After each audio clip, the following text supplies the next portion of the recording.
Di dalam rumah sakit ada seorang perawat sangat seksi. Tersenyum menggoda ke kamar rumah sakit. Tunduk pada pasien. Pasien laki-laki tiba-tiba menjadi lunak. Tapi dia tidak tahu.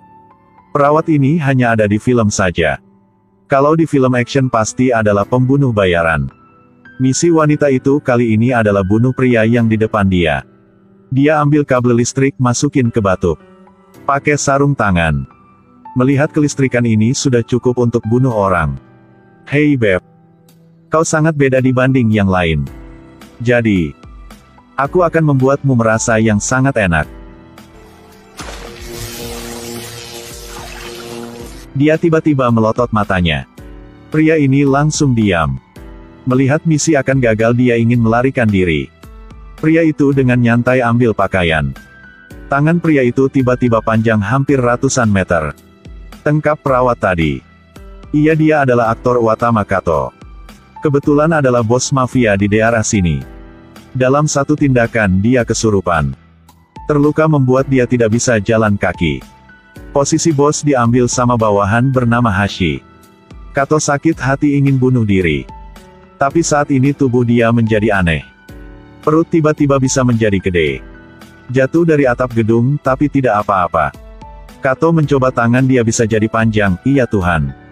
Perubahan ini membuat dia bingung. Berubah menjadi manusia karet. Ternyata tubuh dia menjadi manusia karet. Kato mengingatkan Hashi beri ke dia keranjang buah. Pasti buah yang diberi hari itu membuat tubuh dia berubah. Tapi dalam bahaya ada beruntung juga. Akhirnya dia menelepon Hashi. Dan bilang bahwa dia sudah sehat. Ingin balik untuk ambil semua yang punya dia. Dan perawat ini adalah Hashi yang kirim untuk bunuh Kato. Yang tembak Kato juga adalah Hashi. Ketika tahu semua, Kato sangat marah. Tapi bagaimana cara untuk balas dendamnya? TV sedang ada film Raja Bajak Laut. Dan Luffy keluar dari TV. Kato terkejut. Melihat karakter kartun sedang berdiri di depannya. Tidak bisa percaya bahwa Kato mirip dengan Luffy. Berubah menjadi manusia karet. Luffy datang ke dunia manusia. Hanya ingin melihat manusia karet seperti apa. Dua orang perkenalkan diri. Kau adalah bajak laut. Saya adalah bos mafia. Mafia bisa makan gak? Kau bodohnya? Ketika mereka sedang obrol. Pria botak tiba-tiba masuk ke dalam. Mati kau bajingan. Mirip aku ya. Menghadapi dengan banyak pembunuh. Kato juga punya pengalaman. Dari mulut pria botak tahu Hashi sedang transaksi di rumah. Jalan untuk balas dendam punya Kato resmi dimulai. Di jalan ke gudang itu. Luffy tertarik oleh kemakmuran kota. Kato yang mengandung seruan. Doa juga pernah bersama Hashi berdiri di sini. Tapi 20 tahun kemudian mereka menjadi musuh. Jika sudah punya kemimpian yang sama. Bukankah akan menjadi teman baik? Di dunia kami.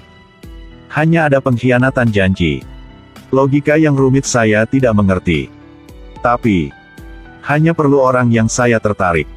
Bagaimanapun saya akan percaya padanya. Kato membenci kata-kata Luffy. Ajak Luffy berjalan sama dia. Lalu berbalik bersiap untuk balas dendam.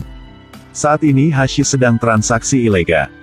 Baru selesai melihat Kato sedang berdiri di depan pintu. Pengkhianati saudara harus bagaimana? Mungkin kau tidak akan tahu. Pertempuran antara keduanya dimulai. Tangan Kato tiba-tiba menjadi panjang pukul Hashi. Tidak menunggu orang lain reaksi. Dia menjatuhkan yang lain. Ada yang ingin ambil pistol. Tapi peluru tidak berbahaya untuk Kato. Kebaliknya diri sendiri ditembak mati. Kato membuat tangan menjadi gede langsung bunuh satu orang. Selesai menghabisi bawahan Hashi.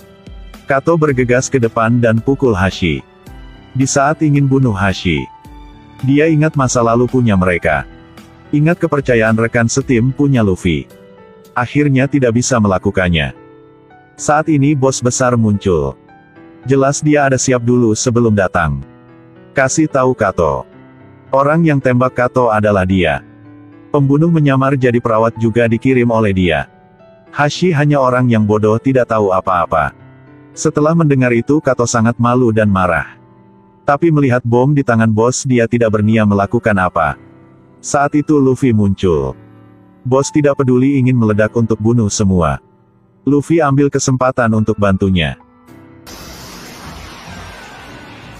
Lihat nih. Tangan raksasa.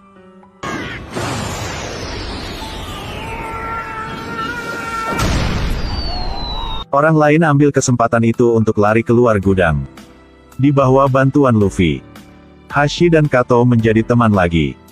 Dan rekan punya Luffy juga datang untuk menjemput dia balik ke laut. Persahabatan sejati adalah kepercayaan satu sama lain. Karena dia tetap percaya pada temanya, baru mendapat bantuan besar sebagai balasannya.